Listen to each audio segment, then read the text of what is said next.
everyone to the NEARA presentation of Triad of Digital Technologies. I'm sure you're going to really enjoy this evening. We're bringing some rather new stuff to the table for NEARA, at least. I want to welcome all the attendees we have tonight, all the NEARA members, and all the yet to be NEARA members and other guests we have here from all over the United States, hopefully. I believe we have at least one person tuning in from Europe, from Austria, and maybe several others from Austria and Germany from the Ludwig Boltzmann Institute, so welcome. We'd also like to thank the NEARA Research Committee for funding a large part of the work that we'll be presenting tonight. Now, some housekeeping, some minor housekeeping items I'd like to touch on. One, everyone's microphone will be muted by the moderator. If you want to ask a question, use the chat feature to ask questions, and if we have time, we can answer those questions as we go along. If not, if we can't answer them right away, we'll address them at the end of the presentation. Another thing, please, no recording of this session. NEARA will be recording this session for us, and we'll edit it afterwards to take out any errors or inadvertent site location reveals. So again, please ask that no one record this on their own with their cell phone camera or with software at home. So please do sit back and enjoy the presentation. I'm sure you're going to learn quite a bit tonight and enjoy the show. So the site that we're mostly going to be talking about tonight is the Manitou Hassannash Preserve in Hopkinton, Rhode Island. Sorry for those trips. The Manitou Hassannash Preserve was a site that was scheduled for development by a developer. It was being parceled out in pieces. And the preserve contains about 1,100 stone cairns and stone walls and stone formations that were very important to Native Americans. So as this was about to be parceled out to developers, the town's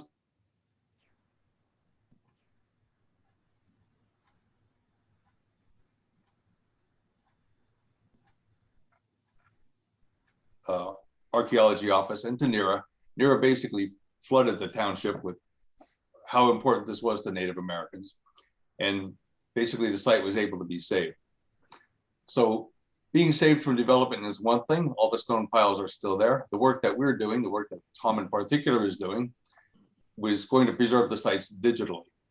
Meaning if anything ever were to happen to them, no matter what may befall them, we'll still have these sites preserved digitally. So our first presenter tonight, Tom that I spoke of, Tom Elmore of the GeoNav Group in Suffield, Connecticut. Tom will present his work on LiDAR imaging, and Tom will explain what LiDAR is and means. It's a way of capturing 3D images of just about anything, and in our case is particularly stone sites and stone constructions. The next presenter will be Eva Gibavic, and Eva is she's a longtime NEARA member, and she's basically our expert in GIS technology, geographic information systems. Eva basically takes Tom's work and stitches it to the globe. And lastly, our last presenter will be myself, Dave Gutkowski. I'll be sharing about linking those first two presenters' work with the stellar heavens using a program, desktop planetarium software called the Stellarium. So basically, we're going to give you some new technologies that are helping preserve and research these old sites. So without further ado, I can open up to Tom. Great, thanks, Dave. Let me share my screen here.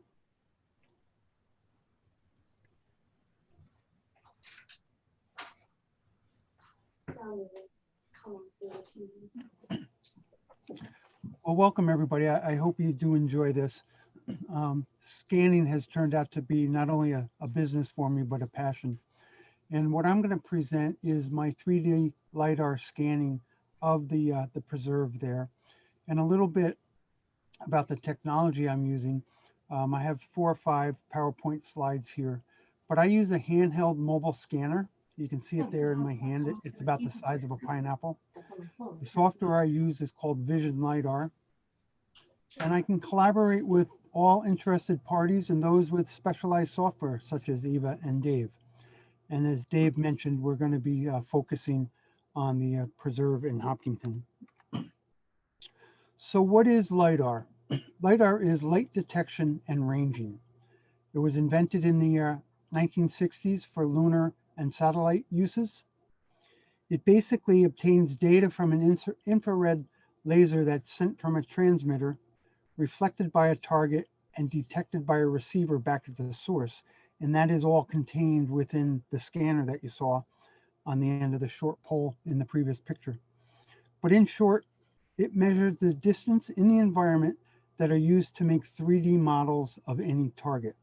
And it's also called 3D laser scanning. I think it's important to present a brief discussion on the different types of LiDAR and their accuracy. For large scale mapping, airplane LiDAR and helicopter LiDAR can cover great distances in a short amount of time. And as of 2003, they had 4 to 6 points per square meter, so 39 inches by 39 inches. By 2017, they were up to 400 to 600 points per square meter. And the airborne mapping is what is being done down in the rainforest in Mexico and the Yucatan to find the Mayan cities that are buried underneath the dense canopy. So LiDAR is also used in the autonomous vehicle technology that we're hearing so much about today. Unmanned aerial vehicles or drones are using LiDAR, and that can capture approximately 10 to 100 points per square meter with an accuracy of plus or minus 3 centimeters. And 3 centimeters is approximately an inch. Terrestrial tripod mounted scanners are the most expensive, except for the aerial or the airborne, but they can capture in excess of 500,000 points per second with 1 millimeter accuracy. And they have a range of 350 meters up to 700 and 800 meters. So they can cover great distances. But the mobile scanners, the wheeled, the backpack, and the handheld, have a range of 10 to 80 meters, 300,000 points per second they can capture, and an accuracy of 2 to 3 or 1 to 3 centimeters, depending on which unit.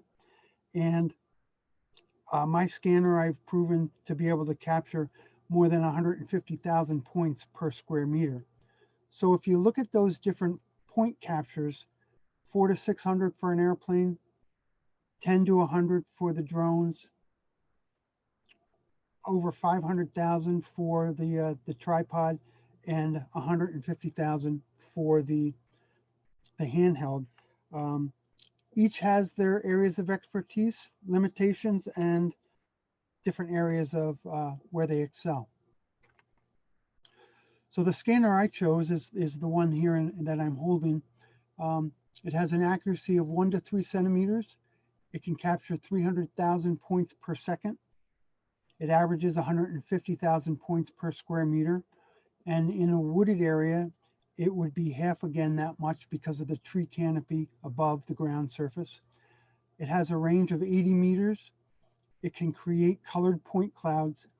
And because it's handheld, I can scan some pretty unique environments. And I've been in some pretty unique places utilizing my scanner. And then the last slide is, why bring LiDAR into the ancient ceremonial stone landscapes? Well, it's because it's a fast and accurate way to document existing conditions. It has real-time reality capture, which means it captures the environment while I'm walking. I don't have to set it up on a tripod. I don't have to worry about where the drone is flying, and I don't have to worry about the cost and the time return for using an airplane or LiDAR. I can combine my data with ground penetrating radar, ArcGIS, Stellarium, CAD, and a whole slew of other third-party programs. And then once scanned, and this is what Dave was referring to, once scanned and I have it in a digital format, we have it captured. We don't need to go back to the site. And then our only limitation for how we use the data is our imagination or lack of imagination. So with that, we'll jump right into the software. And I want to give a brief explanation of what you're looking at. This is a LiDAR scan. It's not made up of photographs. It's made up of millions of little dots. hence the word point cloud. And the unique thing about a point cloud is you can see through it. And so it gets a little fuzzy, but because of the software I'm using, I can do some pretty creative things with it. Tom, we're still seeing your PowerPoint. Oh, okay. Still? Yep. So was I on cue for my slides? Yeah, you're great. That was fine. Well, it says I'm sharing. Let me stop sharing. And let me share again.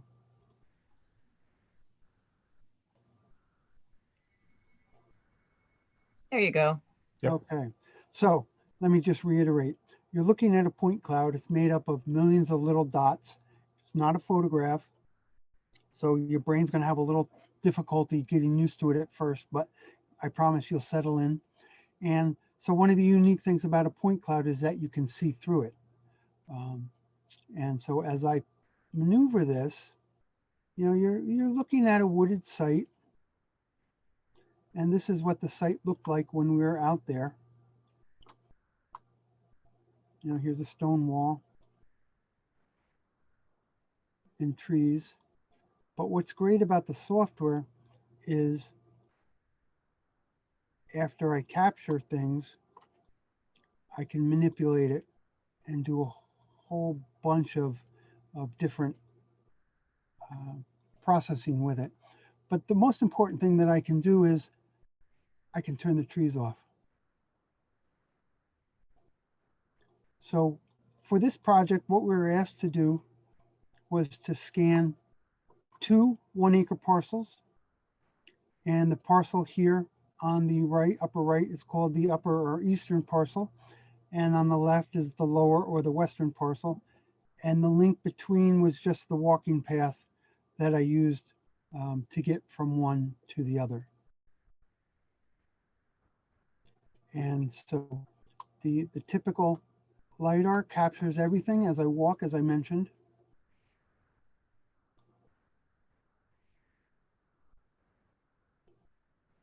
And so what you're seeing here is the software is populating, and it just does that because of the millions of points. It taxes the graphics card and the hardware in the machine. But by turning the trees off, by classifying the trees and turning the trees off, we can see the landscape in a manner that's not possible today because of all the trees.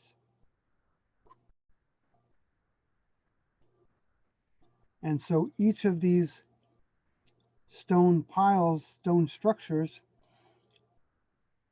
are part of the research that Eva's group has been doing. And she'll talk a little bit about what they did. But I came in after them to scan this and to create the 3D digital twin, the 3D model of what was being viewed. So in addition to the scanning, I worked with Eva to identify 6 locations where I wanted GPS points.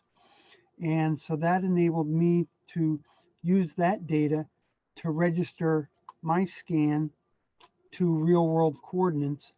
And if you look at the lower left-hand corner of the screen, the green arrow and the red arrow, with the green arrow going straight up on the screen, the scan is registered to due north and east. It's registered to the compass rose. So as I turn this, you can now see the blue arrow, and that's the 3rd dimension. And here is a one of the property owners' family cemetery that's on the property.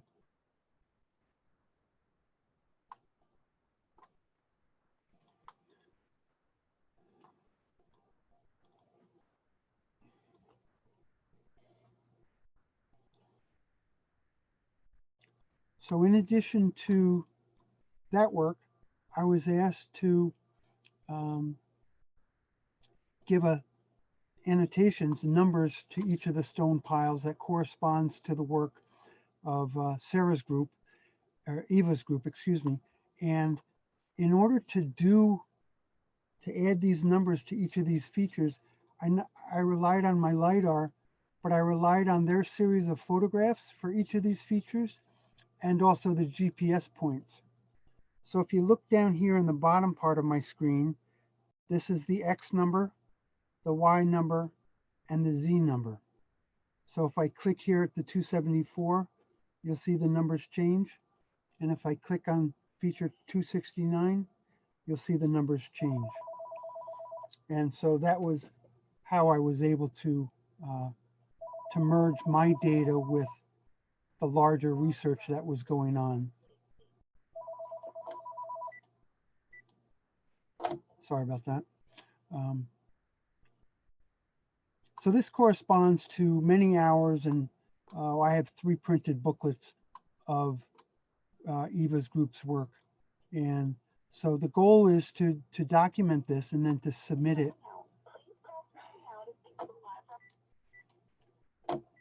it for nomination status. So turning those off.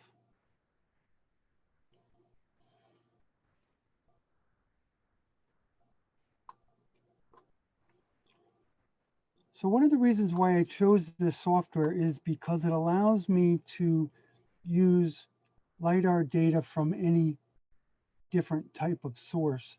It's not proprietary. A lot of scanners have proprietary software, and a lot of software is, yes, this is proprietary software, but it allows me to utilize a variety of different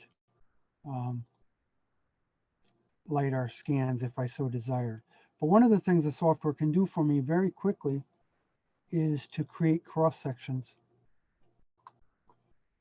And I'm a historical landscape architect by training, and to do what I just did in 3 seconds would take me a couple of hours. And if I put the trees back on, that's what that cross section looks like.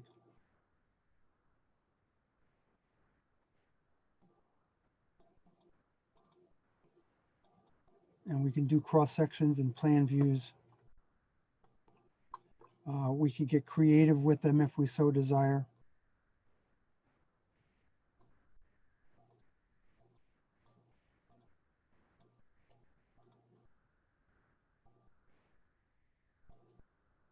To give you some idea of the topography change between the different areas.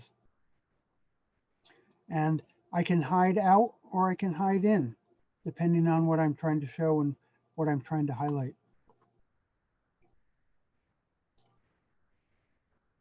Another thing that's really interesting with this software is I can change the way that I view it.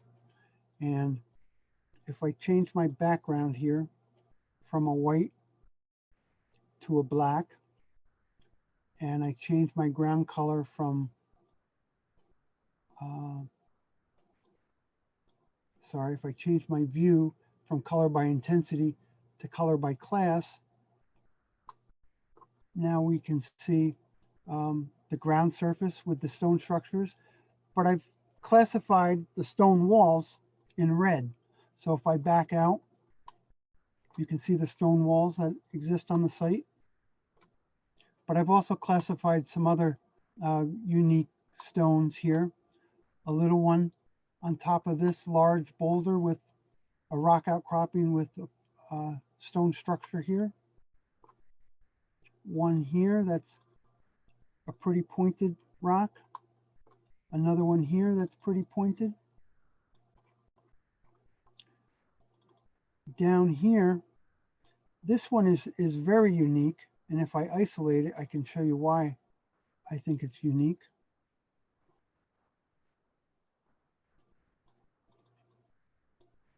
It's got the profile of a human. So again, keep in mind the scanner has an accuracy of 1 to 3 centimeters.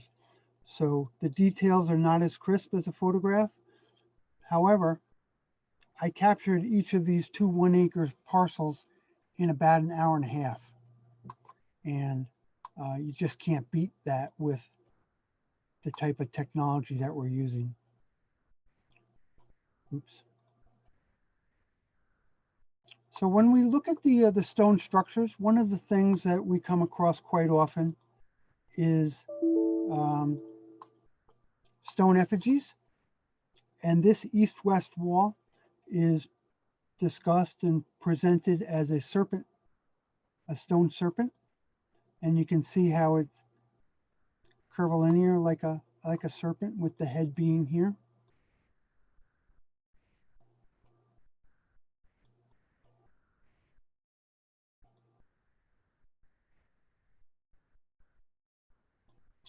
But if I back out and isolate it,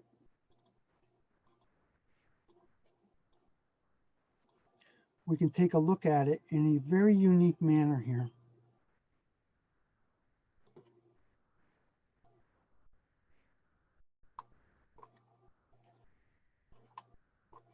So I've been involved with these types of stone landscapes for nearly 2 years now. And before my introduction in April of 2019, I did not know these existed. I grew up in the Hudson Valley, and these were Hudson Valley of New York, and these were just not discussed in school. And I lived pretty close to a lot of these structures. But one of the things I wanted to point out here, one of my clients, and who is now a good friend, has a lot of stone walls on her site, and she's presented to me and shown me that the undulations in these stone walls are purposeful. Yes, some of them may have some tree damage, but she said if you look at the low areas and at the high areas and crouch down and look off into the distance, you're going to see a relationship. So the deal is, which side of the wall do you look at? Well, you don't know until you look. And if I unhide this and rotate this down, see that unique green stone that I highlighted earlier? So whether this is purposeful or accidental, we really don't know. But we do know that this is a north-south alignment. The serpent wall is a due east and west alignment. One of the other things I can do with the software is I can create polylines, and I added some here to show you some potential alignments. So the yellow line is the one we were just looking at. And if we look at the serpent wall, so it connects from the high point on this stone structure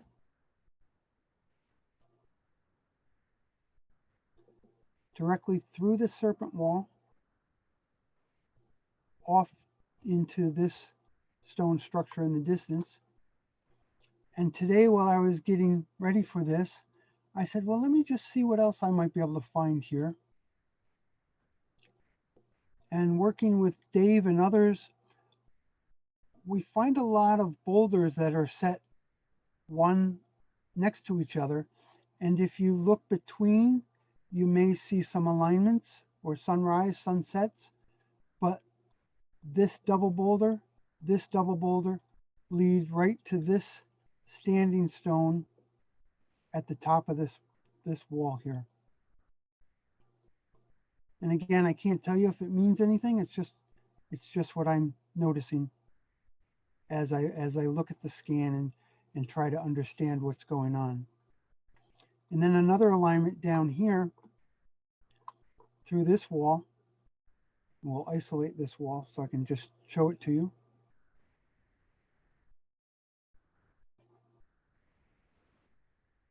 Again, you see the undulations of the wall. And if we go from the low point to that human profile and look at the route between the two, it's almost the only route that there are no stones that you'd have to climb over in order to get from one area to another.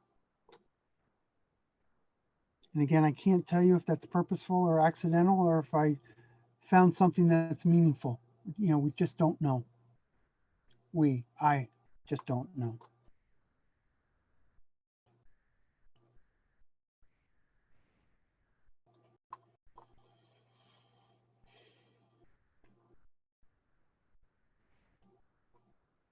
So again, just show you what the structures look like, the sites look like with the trees on. Very dense, very difficult to see anything. You know, with all the rocks, it's very difficult to walk around. But because of the LiDAR and the software, we're actually able to make it readable and easily to investigate and research.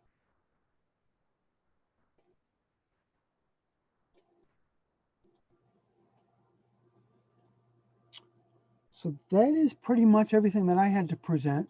Walter, are there any questions? Not at this moment. Okay. Then I am ready to pass the baton to Eva. So I will stop sharing. Okay. Walter, for some reason, I'm not there. So hopefully you have turned off my visual. Okay. And now I'm going to share my screen. And okay, start my video. Okay. So I wanted to start with a little bit of an overview and an acknowledgement that this is this is land that is indigenous and was known as Kanachet to the Narragansett tribe. This green area is the land that is now held by the Hopkinton Land Trust, which is a wonderful thing. And I wanted to the green lines are the boundaries. I wanted to show you, first of all, mention that there have been many people who have been part of making this an area to be preserved and studied.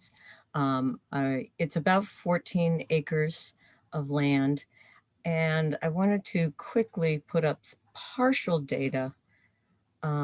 All of these were previously mapped by Steve DiMarzo and Todd Carden, and James and Mary Gage have done an incredible amount of work here relative to this site, and they should certainly get credit for everything that they've done. What we were asked to do in 2019, the town of Hopkinton applied for and received a certified local government's matching grant from the National Park Service Historic Preservation Fund, administered by the Rhode Island Historic Preservation and Heritage Commission. And this was to be the first step toward a process leading to a National Register nomination. What was identified when we were brought on board, we being Ceremonial Landscapes Research, Harvey and Rick Prescott identified these 2 1-acre areas. Now, those are the ones that you just saw Tom have his LiDAR on. And we were asked to collect more detailed data and complete more precise mapping of the features. Let's see if I can make this work. Our equipment that we're using at this point is the EOS Aero antenna. That's this system here. This gets attached to that and sits on top of this pole. And it basically through Bluetooth communicates with the iPad. So we're taking data on the iPad. The we that I'm talking about is Ceremonial Landscapes Research, which Doug Harris brought together a team of researchers in 2007 that we ended up calling for a while Doug's mapping team. And here's Doug over here. In 2014, Doug encouraged us to create Ceremonial Landscapes Research to work with him. We had been working with under Tim Full's TIG company for a while, and he got a little annoyed with trying to keep all of this stray cats from running around. So I'm showing you this page because all of the data that we collected is accessible through our website. And if we go to the past projects, you will find the report, which is 92 pages long. The most exciting thing here, I think, is Paul's phenomenal photographs. So I'm just scanning quickly through. There are 288 features that we identified in those two areas, and any one of them is amazing. And Paul took pictures from all directions and overhead, and they're well worth looking at. So I wanted to show you how to access that should you desire to. So this is ArcGIS Pro, which is an upgrade that came out relatively soon. And ArcGIS has layers. Right now we have a layer, a topographical layer. I'm going to add in the LiDAR that is available through the state. We'll see whether we can, takes a bit to render it. One of the things that, yeah, come on. There we go. So this is what you can get from the state already, which is good for a lot. It shows you stone walls. I've spent a whole lot of time finding old cellar holes that look kind of like this box down here, but it doesn't give you the kind of resolution that Tom's talking about. If in the work that we did, we mapped different kinds of features that I am going to turn on. So one of the things that we have talked about is to look at the different kinds of features, and it's a way to perhaps analyze things. But the exciting part, for me at least, really gets to when we add Tom's LiDAR. And I'm going to zoom to the eastern area, which is the area. What I found in working with Tom's LiDAR is that my graphics card, it's a great laptop, I love it dearly, but it's not quite up to the task of dealing with the intensity of all of Tom's LiDAR at the same time. So one more thing before I leave this and add Tom's LiDAR. What we have done here is basically you click on the dot and you get the database information. And we can go to a photo that shows some of the features. I've also, in this is the stone row, I've put in a PowerPoint presentation to show different photographs of Paul's of this serpentine row. And so there's a lot that you can do within ArcGIS. I can basically hyperlink anything I might want to this. I am going to take off the numbers and the features now, because when you move into 3D, things move around and can get a little visually confusing. And I'm going to turn off that layer. Turn off that layer, and now I'm going to add Tom's layer, which is when it gets fun.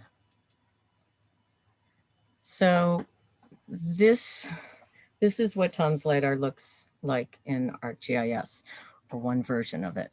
I'm going to go first down to the cemetery. It does take a little bit to render here. And down here on the left-hand corner is where I can manipulate things. I did not play enough Pac-Man when I was a kid, and so I don't always know how to move it the best of ways, but I can move it around. And one of the things that I wanted to point out is this feature here is really the sign for the cemetery. and it sticks up and sometimes gets confused as a feature. And with the gray in the background is the state LiDAR level, and the foreground is Tom's miraculous work. So I'm gonna zoom to the eastern area here, looking down again. And I'm going to focus on, it's very interesting because Tom picked out many of the same things that I was interested in. So this is the Serpentine Row. I'll show you that in a minute. This is a very complex stone feature that I'm going to look at a little bit. And this feature here is a boulder.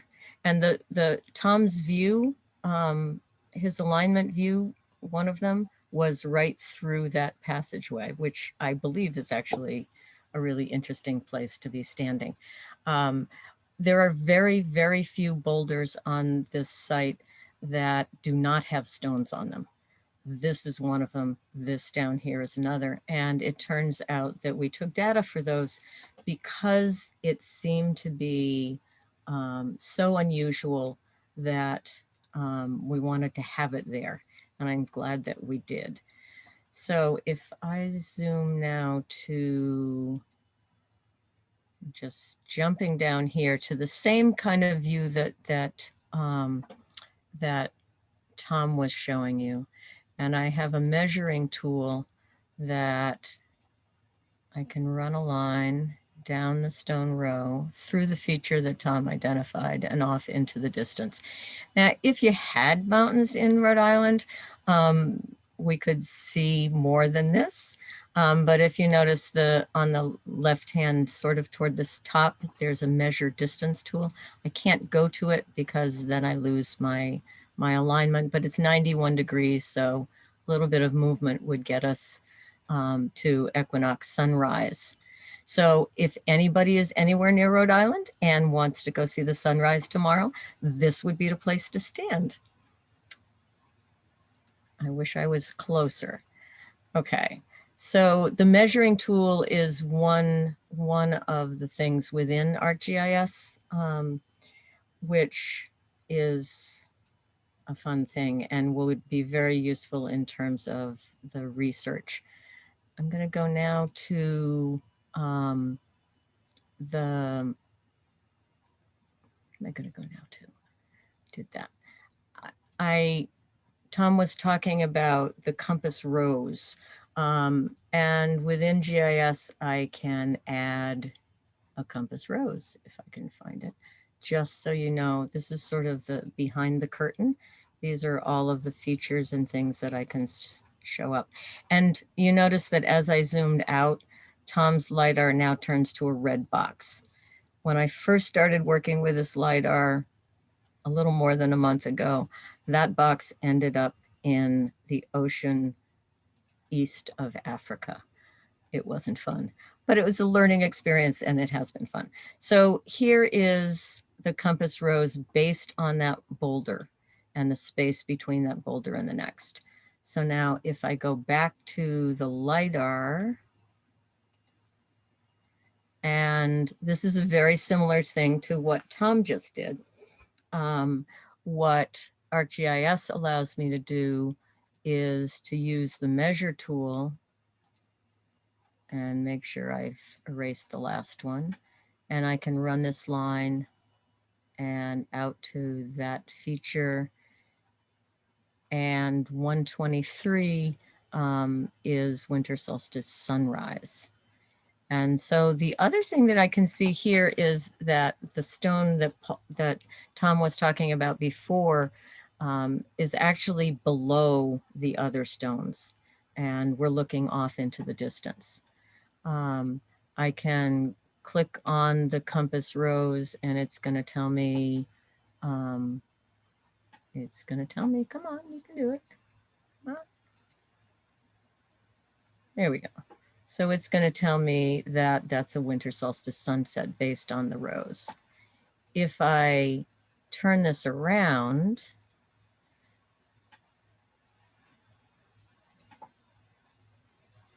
I've set up these bookmarkers so that I can navigate things. We see the hills in the distance here.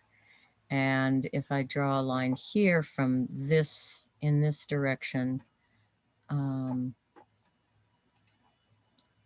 then I head out to here and we have this, come on, you can do it.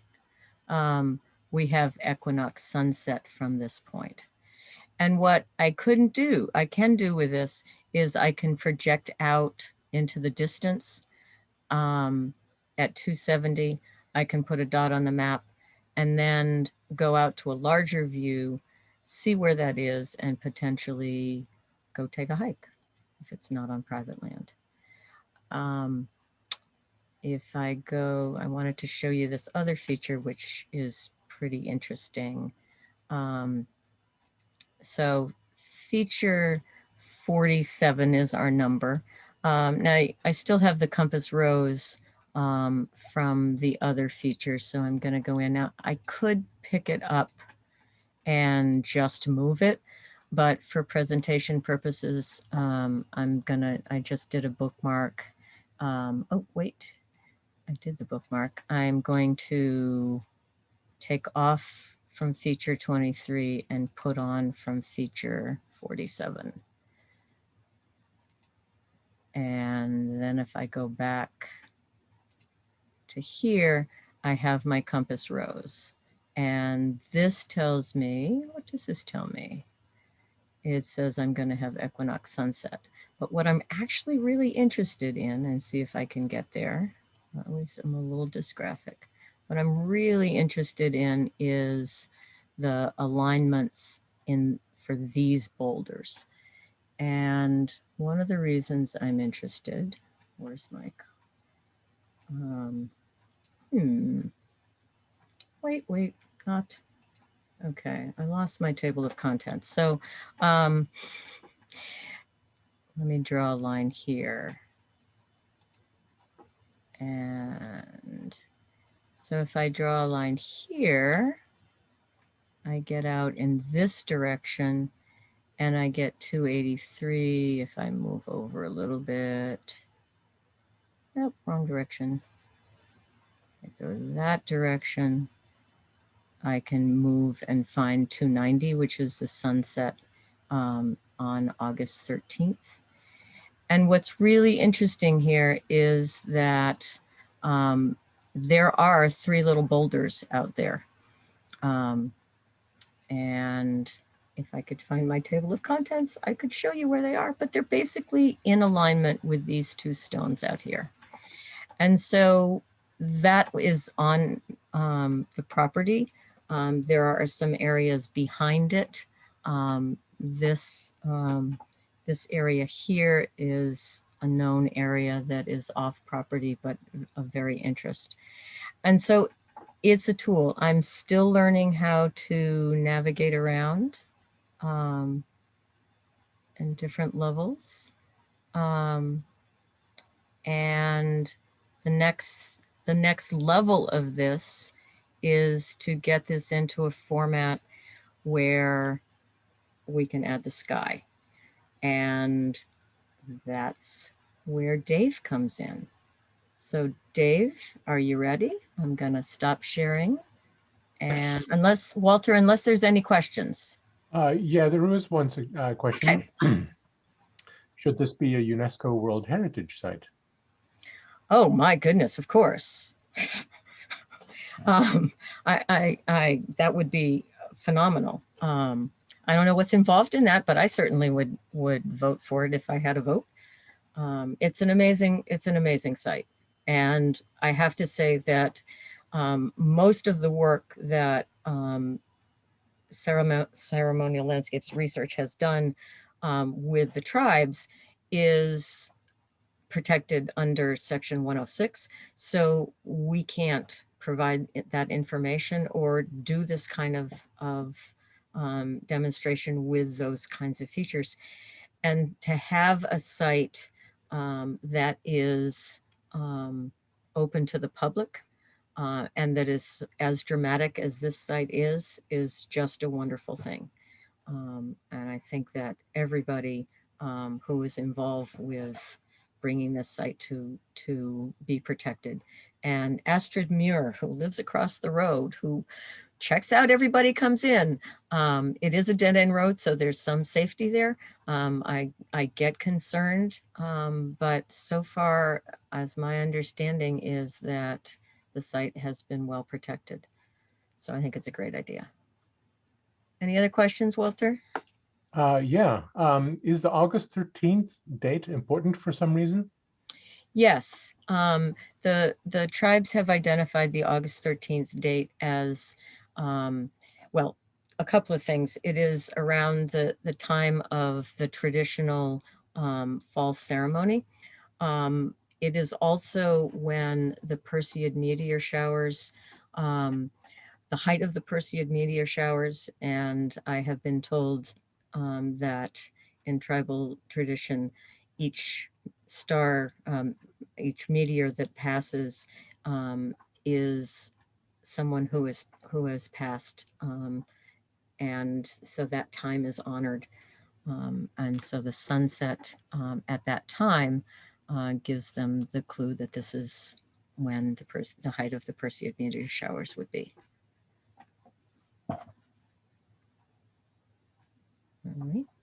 Eva, I had a question for you.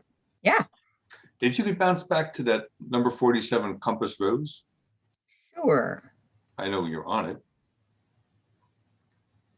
Yeah, now zoom out a little bit. I think you had zoomed out or tilted down.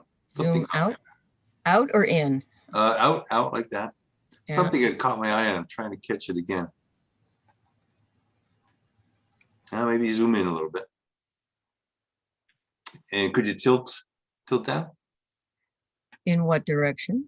Just tilt the further end away. Yeah, like that down. Man, something had caught my eye before. And I didn't want to interrupt you. Well, the area that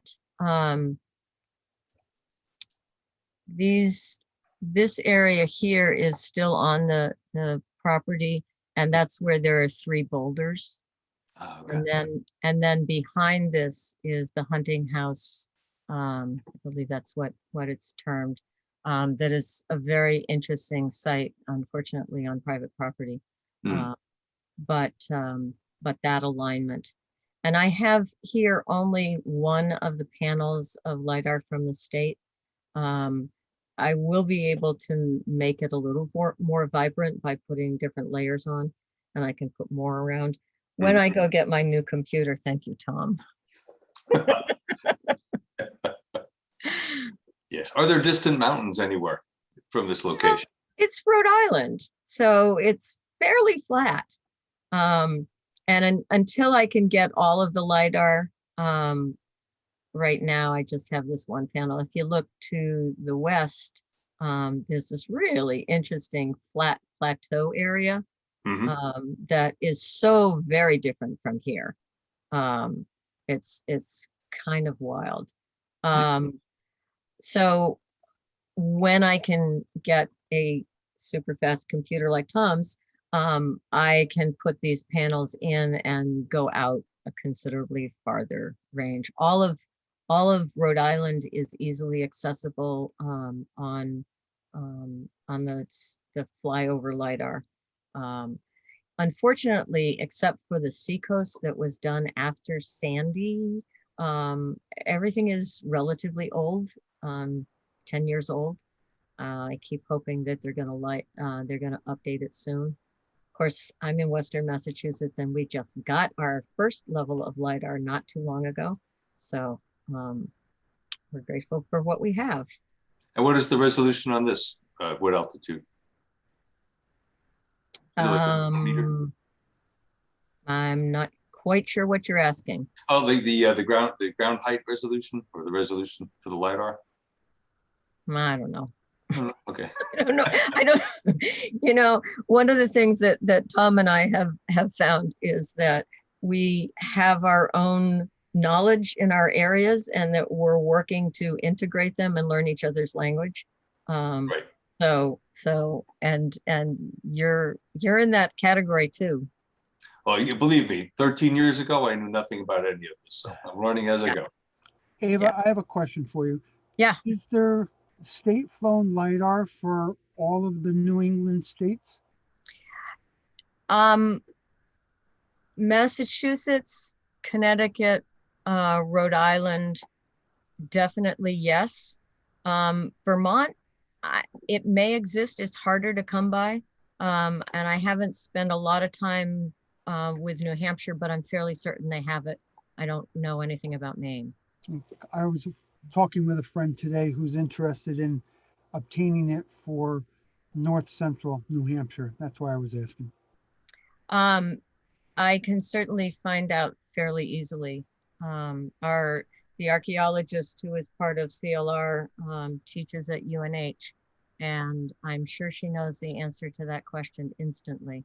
Okay, great. I will follow up with you. Thank you. One question. Does the compass rose observe the horizon lift from the DTM? And I assume DTM means digital terrain model, but I'm not sure about that. Yeah, so that's one of the things that I particularly like. Let me zoom back in here to 47. So this line is based purely on a level horizon, which we usually don't have. And so when you add the horizon, it shifts things either to the north or the south some. And what this program allows me to do, which I think is the question that you're asking, is it will tell me with the measure tool, if I draw a line here,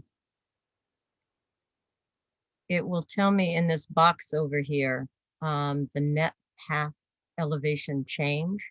And if I was really good mathematically in my head in real time, I could tell you what that, so how much difference in elevation that is.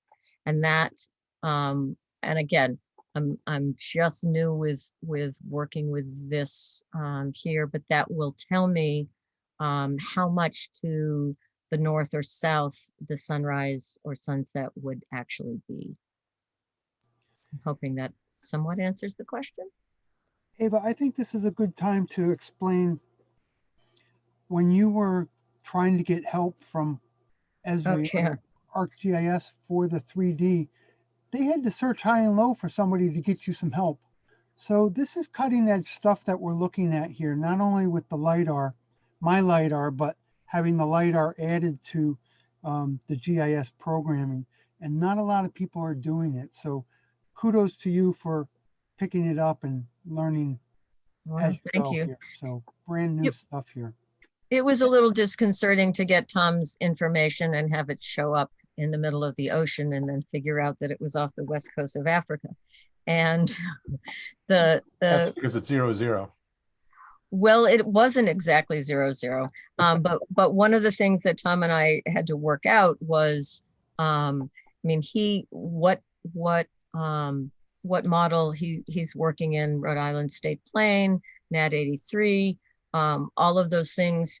And when I changed the coordinates to get it back to Rhode Island, it showed up, but then it didn't show up as anything other than the red box, which is when I called the folks at Esri, and there are only a very few people, as Tom said, that that are capable of doing tech support for the 3D LiDAR.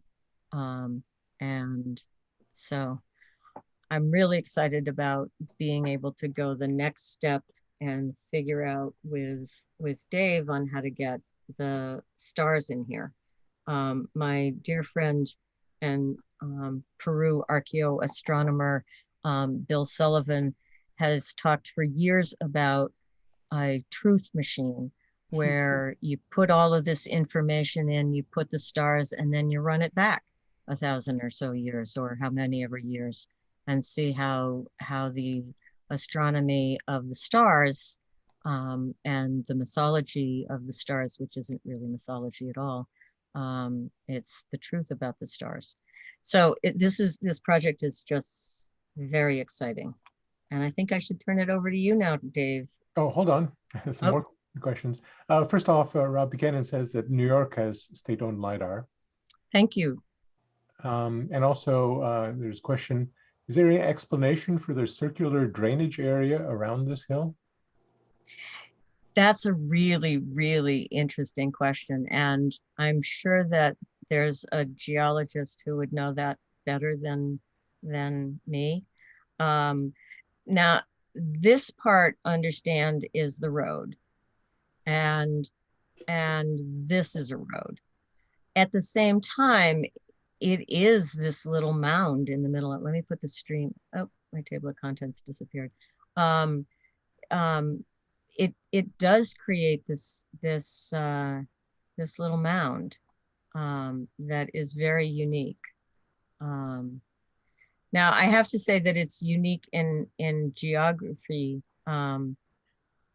but also understand that in addition to this 14 or so acre property, these features are all over the place here. And so this is one small piece.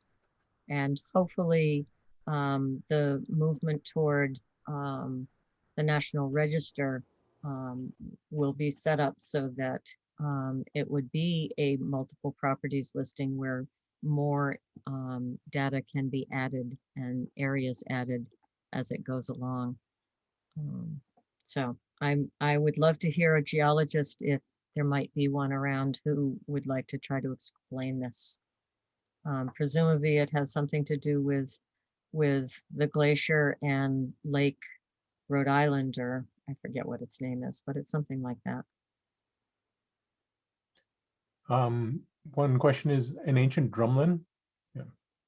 Yeah, that's Yep. I don't know enough geology. That sounds good to me, but I don't know enough geology to be any kind of, I try not to say things that I don't know anything about. And as much as I was going to be a geologist, I wasn't. So another question is this proprietary software?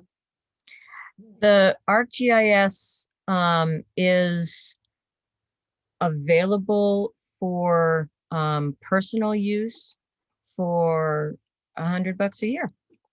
I gotta say that it takes a bit to learn it all. I've been working with GIS for, well, since 2006, I think. And when I first, I'm pretty good at technology. I used to be a technology specialist in my day job, and I opened up ArcGIS for the first time, and I didn't know how to do anything.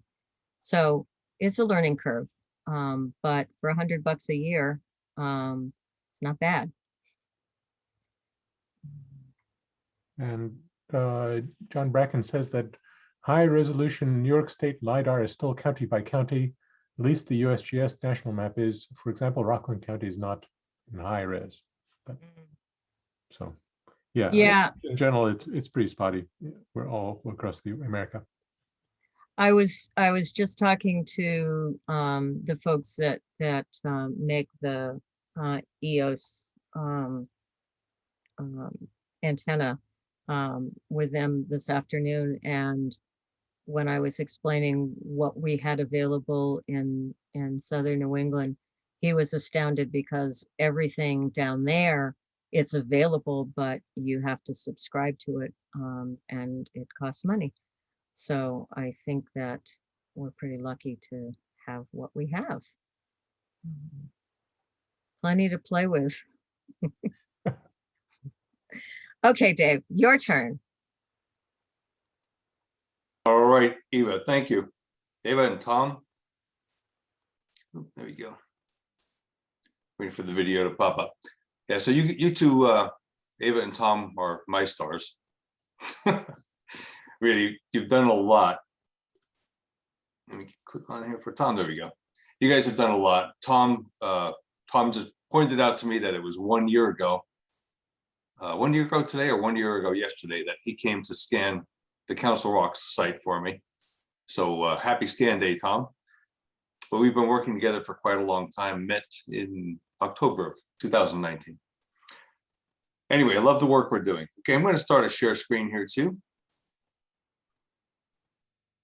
Let's see.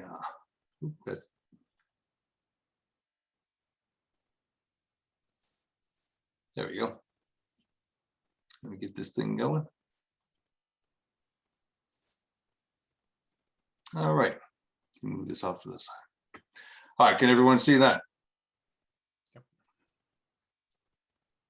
Yes. Okay, Yeah. good, Ron. All right. So yes, I wanted to talk about a program called Stellarium and recreating ancient skies over cultural landscapes, which is what Eva was talking about. Now, this is actually a screenshot from the program called Stellarium. You can see that the sky looks very much like a photograph, other than the grid lines on it. And that's a very curved landscape, more like a fisheye view. So how I came to be interested in this type of thing, who is this guy? And what is that big rock? I know that what I realized when I was asked to do this presentation, I should say, by the NEARA board, fellow NEARA board members, I thought, well, everybody knows who I am, but I realized that there are quite a few people on the call tonight, nearly 100 people, and many people don't know who Dave Gutkowski is.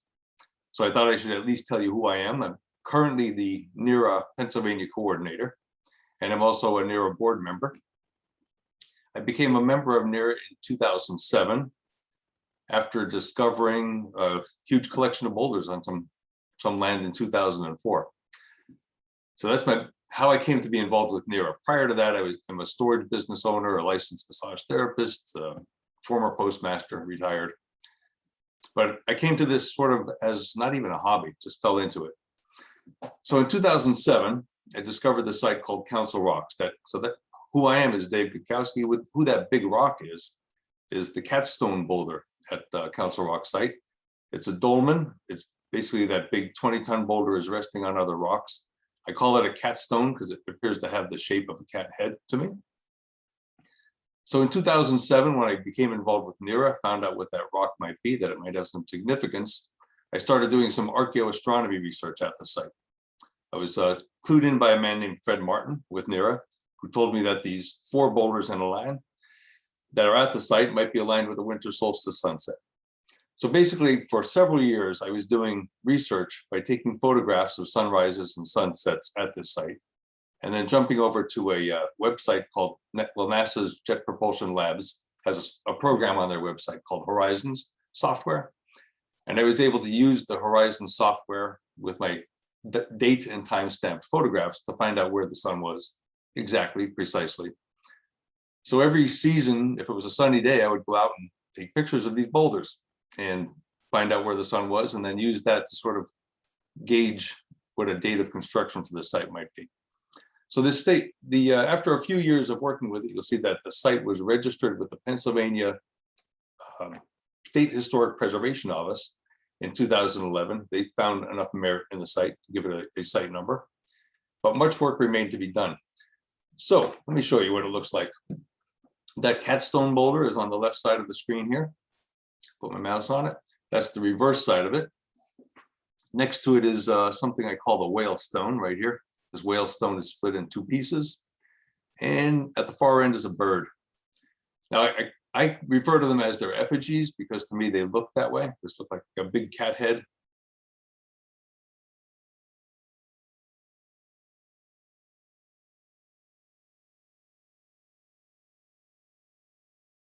I didn't know what these stones could be about. I just knew they were big boulders. Here's a view from just before winter solstice in 2007. Now to the right, here's the what I call the bird stone. There's a little curved area on that. And if you look through that curved area past the point of the Catstone, this was about maybe half an hour before sunset. And this was sunset that day.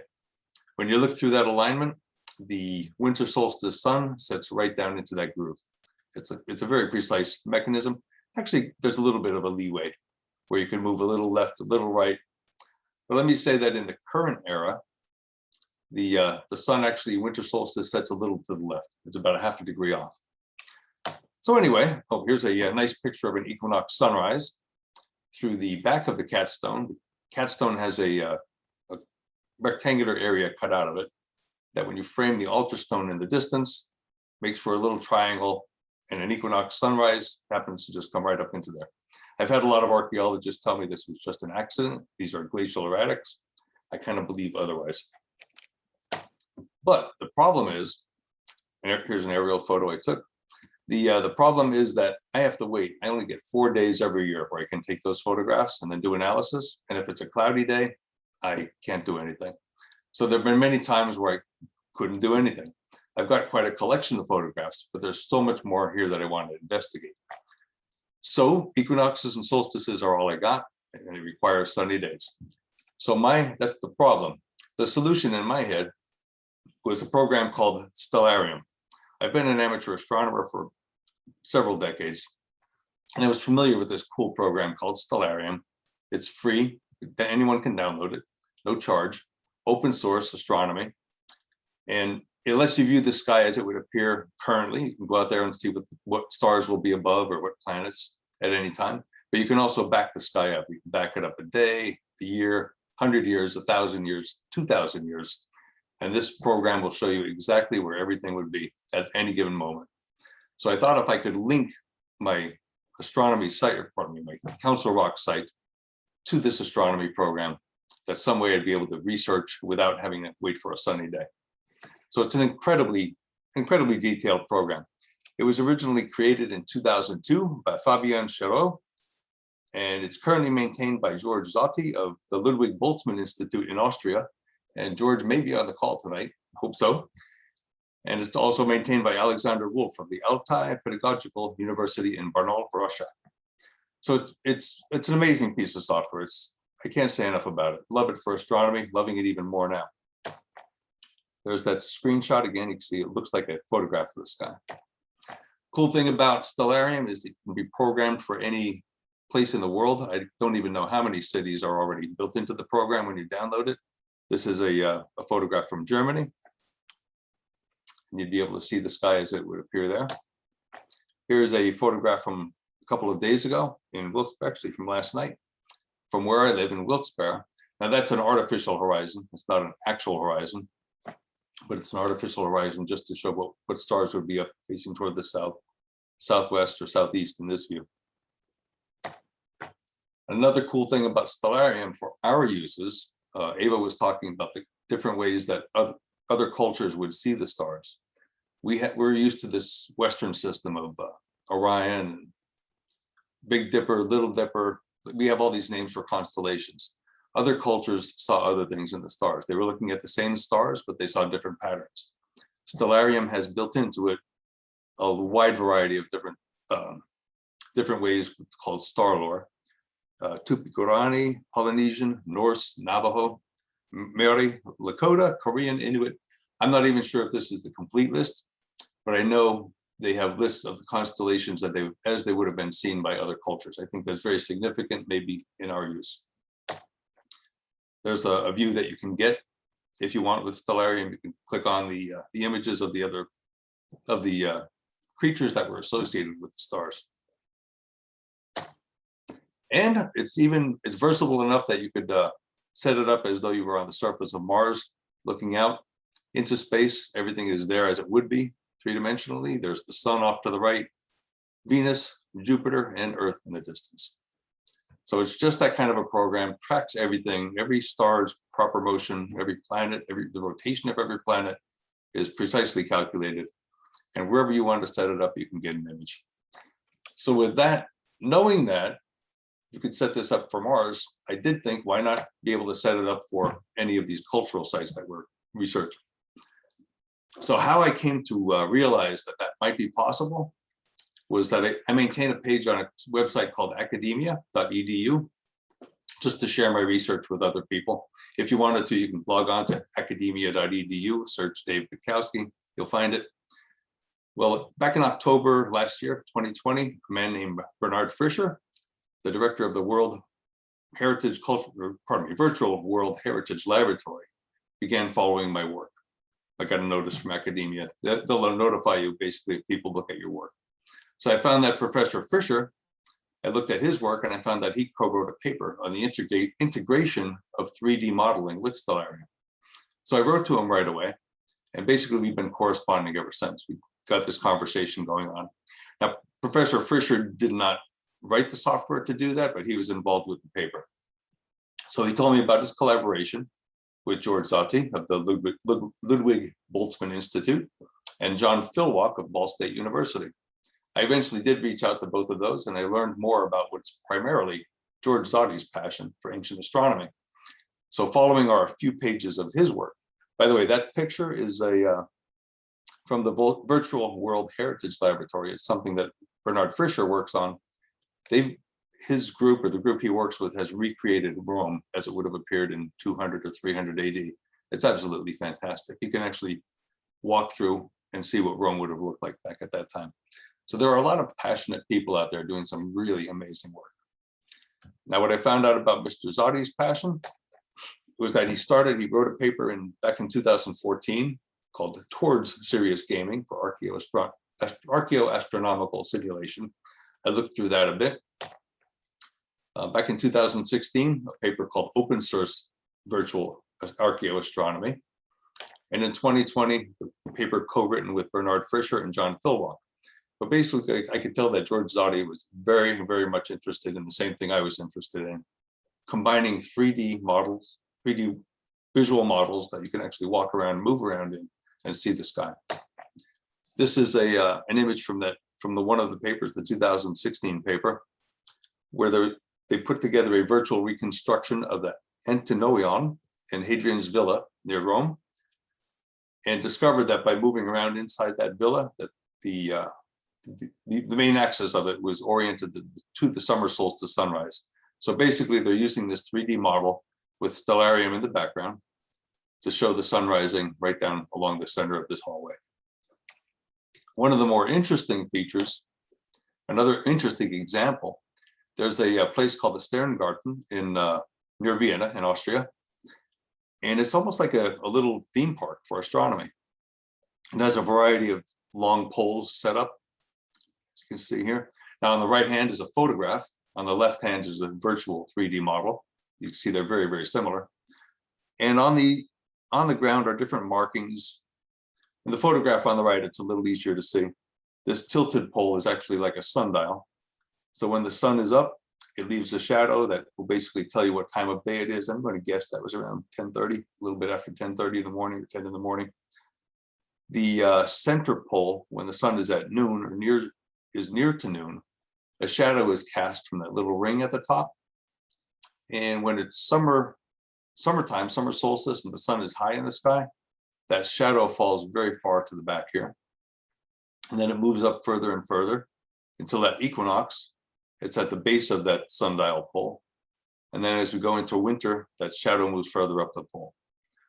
So what I was impressed with in Stellarium, that program was able to not only show the sky in the background, but it would show the effect of the sky on the foreground. So you can see that tall pole and the shadow being cast. There's the little ring. It's just a little bit past noon on solstice. I think this may have been spring solstice. Should read the text. Calendar date on the meridian line. Shadows past the foot of the inclined pillar indicating equinox. I said solstice, pardon me, equinox. This was the equinox line.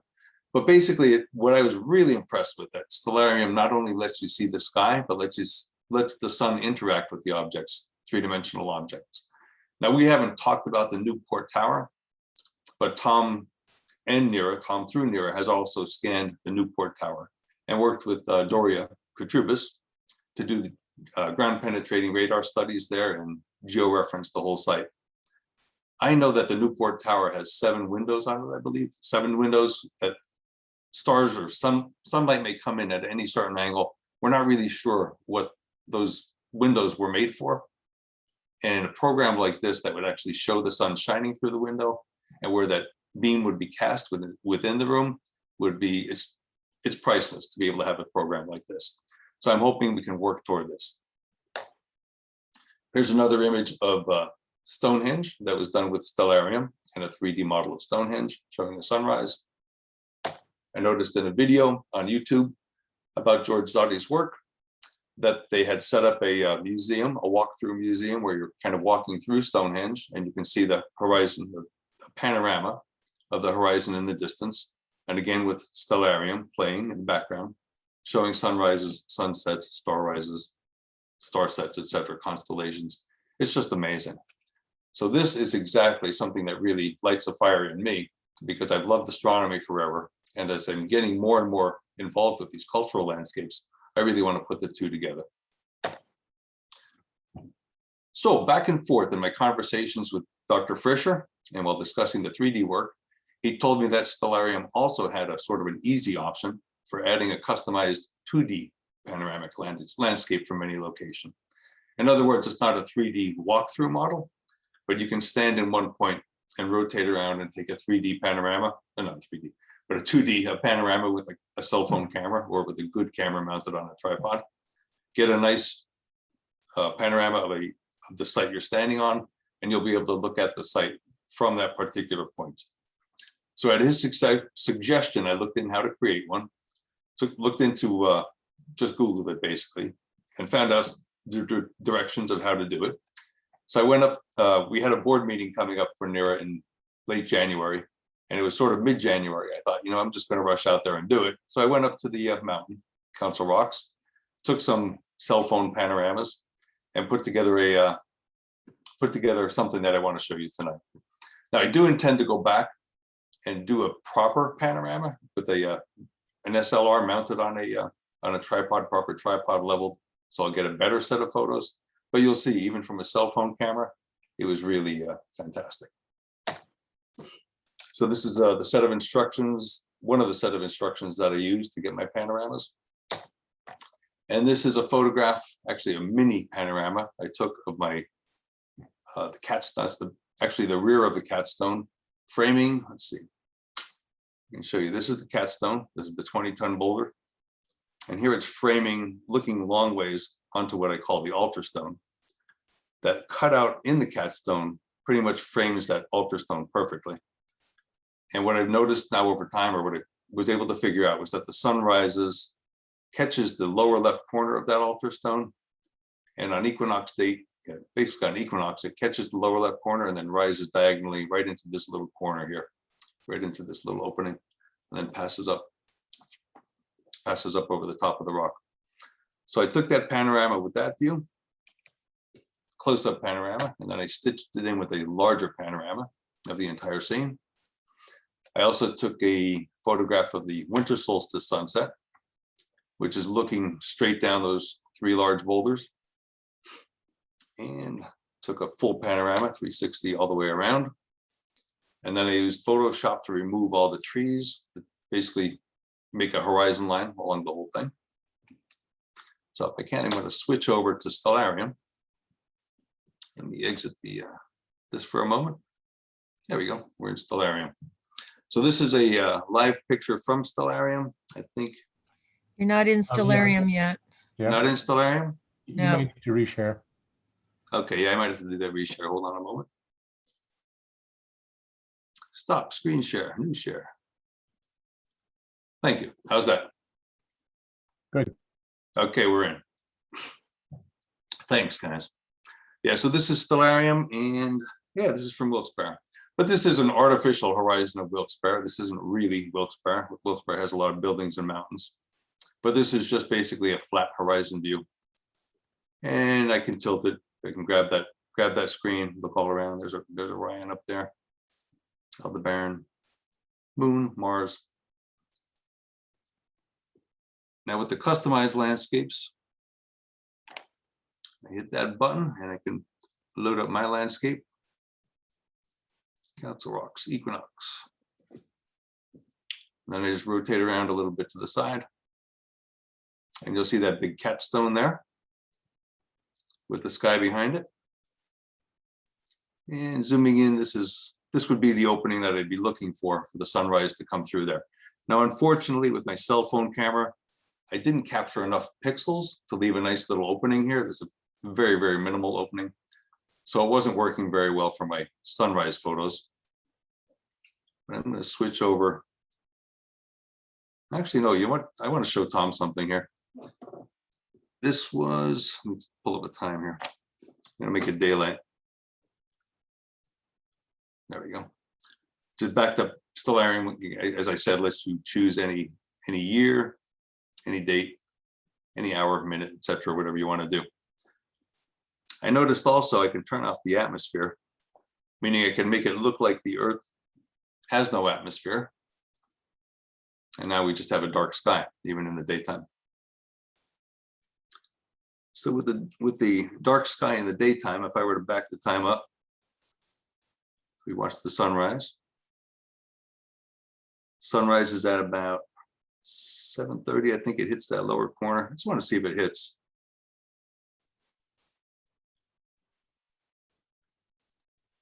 Just misses a little bit. Oh, you know what's going on here? Council Rocks is actually a little off. 17th of the month is usually when that sun comes up there. Back it up. And we're still missing that lower corner. Basically, I've got to take a better set of photos with a good camera on a tripod. There we go. Sun coming up into that opening now. You can see it there. But what I wanted to show Tom was something even cooler. Let me see if I can get the star lore.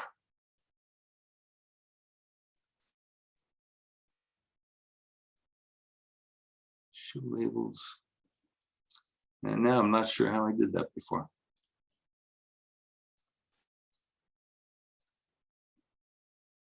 Not seeing them up there. Oh well, we can do without.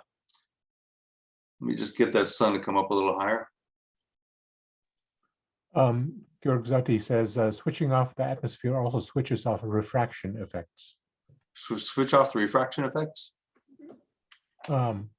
No, I think he's saying switching off the atmosphere also switches off refraction. How do we get the labels up here? You've got to show labels right in that little blue box. There you go. Okay. Let's see if that shows up. Not yet. So, hello, Dave. Yes. Can you hear me? It's George. Yes. You are presenting the sunrise, but with the atmosphere turned off. So maybe you missed the exact alignment because the sun did not was not lifted by Earth's atmosphere. It could be. Oh, constellation art. Here's the button I was looking for. Now, I believe it's most likely just because I used my cell phone camera rather than getting that in close. And it's all right. Yeah, this one I didn't really intend to show. I'll have to show the winter solstice. What I wanted to show my friend Tom here, I just put on the constellation art. That's the button I was looking for. All right. But thank you. Thank you. And I'm really glad you're here. Yeah, it's quite interesting so far. Good. So if we see the sunrise here, there we go, Tom. The constellation that comes up a little while later, there's Orion. Saying this sort of tongue-in-cheek for my friend Tom because we found something really interesting. With this set of boulders in the constellation Orion, and it's going to take a little bit. Oh, now I just sped up that whole thing. But basically, Tom, Orion's belt comes up right in the same spot the sun did. So we're going to have to look into this a little bit more. There's something there, Dave. There is something there. I know it. So let me switch over anyway to the winter solstice sunrise. Landscape, winter solstice. Just like that. I love this program. This is absolutely fantastic. So here we are looking at Council Rocks, winter solstice sunrise, or winter solstice. Let's put some atmosphere back on. Looks quite unnatural this way. And we're at springtime now, so the sun is not going to set into this alignment. We've got to back up that date, and I'm going to put on the date, that I first noticed, was first able to photograph that sunrise. Let's just put the sun up in the sky a little bit. And I can take off those constellation labels too. All right, good. So this is basically the day that I went out to photograph for the first time what that solstice would look like. It was 2007 and it was December 31st. Now that date's all right. It's 10 days past the actual winter solstice. But as it turns out, the precession of the Earth is what causes that date to move. If we were to back up in time, it would line up with the solstice. Let me just show you the solstice sunset as I photographed it. I'm going to put the sun in motion. So you see that sun heading down toward the alignment. I'll slow it down a little as it gets there.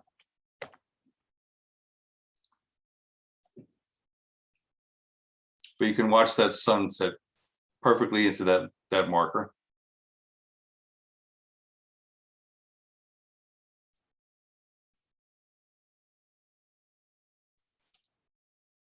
And I'll speed it up a little bit now, but yeah, you see the side, the sun's gone down, the sky's turning orange. And then the stars come out. So it's really, this type of work is what I really want to do with all these landscapes. I want to do it with the Manitou Hassannash Preserve. I want to do it with Newport Tower. I want to do it with everything we're studying. Because to be able to see this, to be able to analyze these sites, and again, we can go back.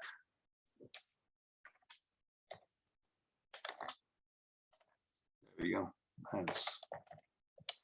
Let's go back to minus 1827. We'll change that a couple. So let's go in reverse here. There we go. 1825 BCE. On the 21st of December, that sun sets into the same place. Speed up the sun a little bit here.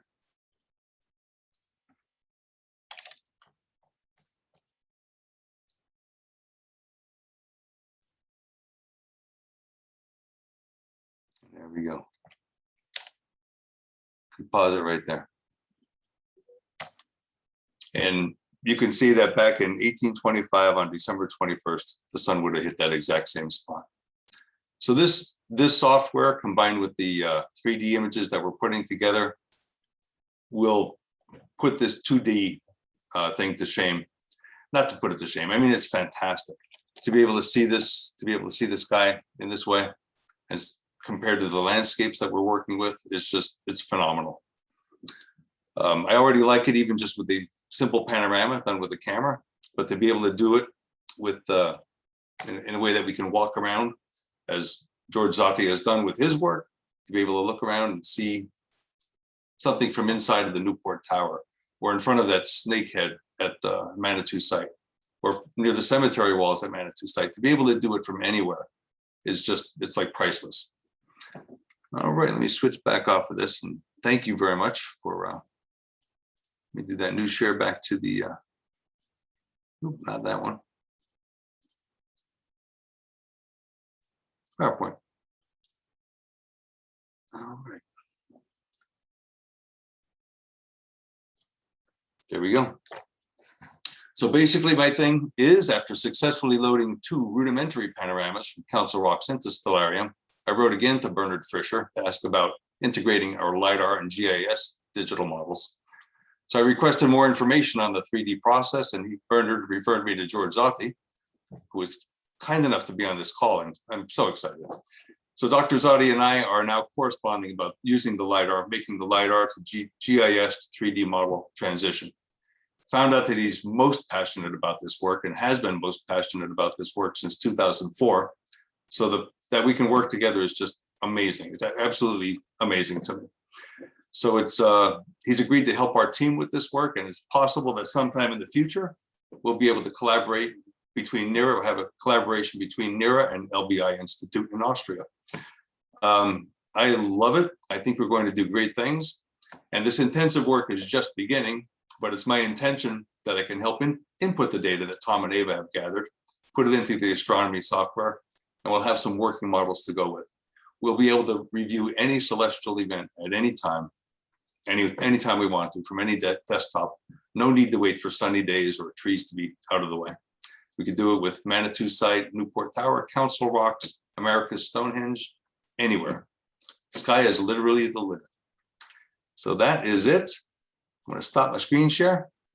That might be premature, but we have some questions. Good, let's do it. First off, two about the site, about your site. Mm-hmm. Has anyone looked at these boulders to see if they have tool marks? I've had a geologist, Frank Pizzaglia from Lehigh U came out, Lehigh University here in Pennsylvania. And he told me it would take some more analysis. Like we would have to do some intensive analysis to look for tool marks on the stone.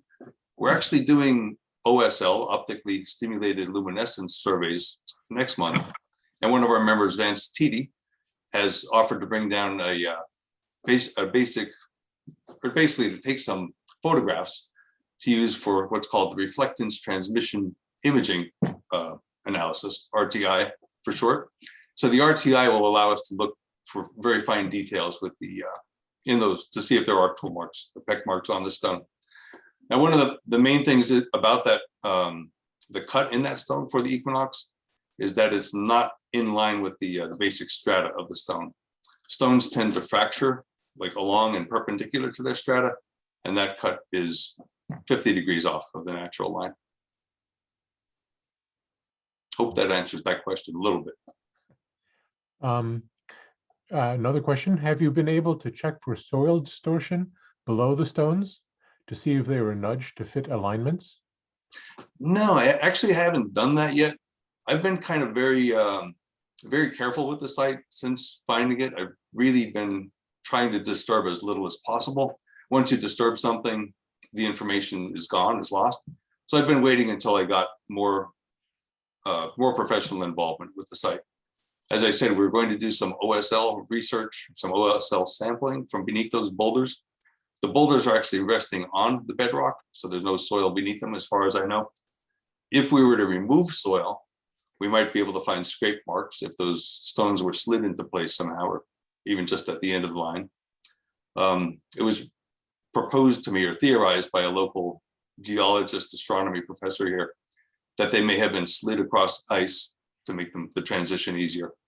They're locally sourced. They come from a ridge about 50 meters, 50 yards away and slightly uphill. The broken ridge line is slightly uphill. So these stones could have been slid downhill. He theorized on ice or on logs, rollers. But basically, I've not disturbed much of the site myself. I'm trying to go very carefully with it, and we will find out how they were moved into place, I hope, over time. Okay. Do any of the local native groups have any mythology that would correspond with the effigy boulders and the constellations as they saw them, i.e. a cat constellation? Yeah, that's a very, very good question. I haven't been able to find local lore around those particular effigy boulders, like a cat stone, bird stone, and what I call the whale stone. I don't believe it's a whale stone, but it's some type of fish or reptile. I haven't been able to put those three together. I know that in the Middle American, Mesoamerican, the jaguar and the cat were very prevalent, but I'm not sure about this particular area. I've met with people from Onondaga, from the Haudenosaunee people, the Onondaga, the Mohawks I've met with. We may have Seneca people come out next month to the site as well. The Mohawk person asked more questions than he gave me answers. He indicated that they may be familiar with the site in their lore and their cultural memory, but that he really didn't give me much information. So I'll leave it at that. Another question. The faces of the stones certainly look like they have been worked. Basic shaping to create the effigy forms we are seeing, that plus it looks like the stones have been manipulated to an extent to move them into place. Actually, what is the question there? Well, maybe you can comment on that. Yeah, good observation. I mean, I definitely feel the same way. They don't look like natural shapes to me. I didn't want to focus on this site tonight because we were focusing more on the work we're doing with the Manitou site and potentially with the Newport Tower. I brought up this site because it is what got me into looking into this acheaoastronomy and using the Stellarium software with it. But I agree that those stones look like they are intentionally shaped. The what I call the bird stone, what's the curved area underneath what looks like a beak is definitely pecked into place. There's a groove around the outside of that stone. So I firmly believe these are modified constructions. The center boulder also has a very unnatural shaped area cut out of it. I don't have the background for this. I'm a retired postmaster, a business owner, massage therapist. I'm learning as I go, as I do this work, and learning quite a lot. But I don't feel that I have the expertise to firmly, how should I say, document or put it into a peer-reviewed journal as of yet. But we're going in that direction. Another question, which can be of help to everyone. Could you please share the instructions on how to capture a landscape and upload and integrate them into Stellarium? So maybe, I don't know if you want to answer that now, but maybe you can provide that information later. Okay. Yeah, to be brief about it, and I would leave most of that up to Tom. He's the guy that captures the LiDAR images, but it is that step-by-step process. Tom has to capture with LiDAR, Eva or someone has to register it to GIS, make it geospatially correctly, properly registered, like show where it is on the ground. And then it has to go through that process of being loaded into Stellarium. And could the cat be a water panther, perhaps? Not familiar with the water panther. Yeah, I don't know. That's an interesting one. Okay. Georg, you can ask or talk yourself. Yes, all right. I just want to say the instructions for how to make a panorama. This is in the Stellarium user manual, so it's, I think, pretty well described. Okay, thank you. You have to be familiar with some panorama software, and well, you have to make real. You have to make sure that the panorama is aligned accurately. So if you have a survey instrument to get a few real world points that you can identify in the photographs, then you can really align the horizon line very well with the true measurements. This makes really a very good panorama then. Yes, and thank you, George, for your patience with me using a cell phone, just standing up. It did. But it's better than nothing. Sure, if you use it appropriately, that's fine. All right.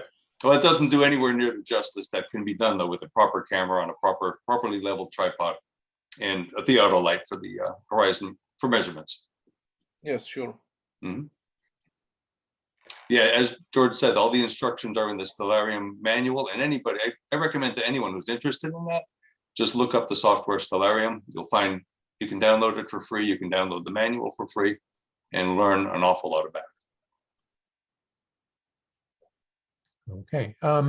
Actually, the next one is a question for Tom. Let's see. I was wondering whether the LiDAR point cloud is built in real time as a result of the LiDAR SLAM algorithm, or whether the mapping is happening during post-processing. In other words, can the LiDAR system be utilized for real-time navigation within forested areas? How did you see which parts have been covered or mapped already, and where you still had shadow zones to map? The quick answer is there is no GPS with the scanner.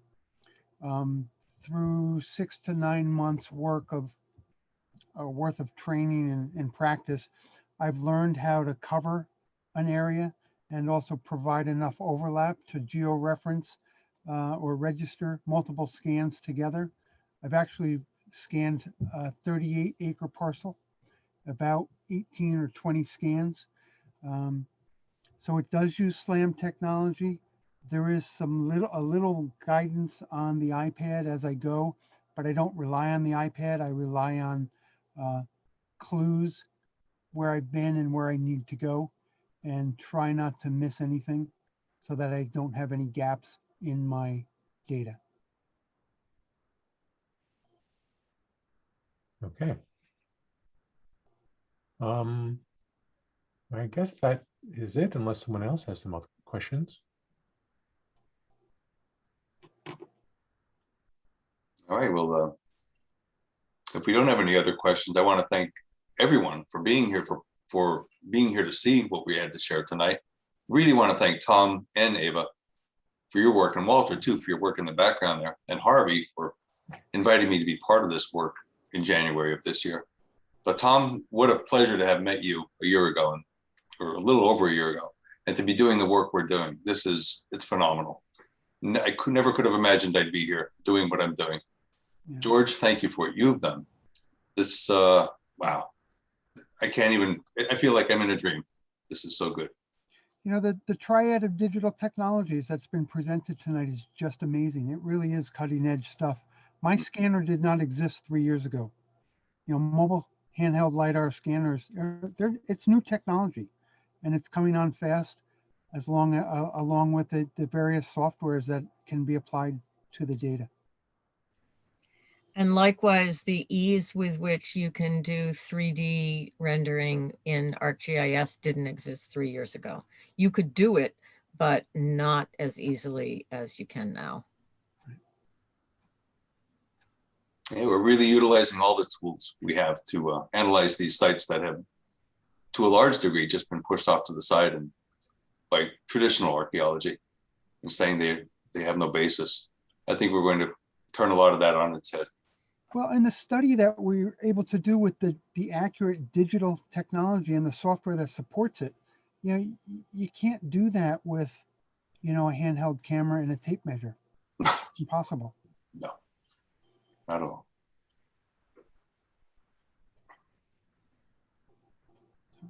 All right. Well, if we are good to go, I suppose we can sign off again. Thanks everyone for being here, for participating. Feel free to leave comments or write to any of us. And I guess we can sign off, yes? Okay. Great. Thank you, everyone. Good night. Thank Good you. night. Good night. Thank you.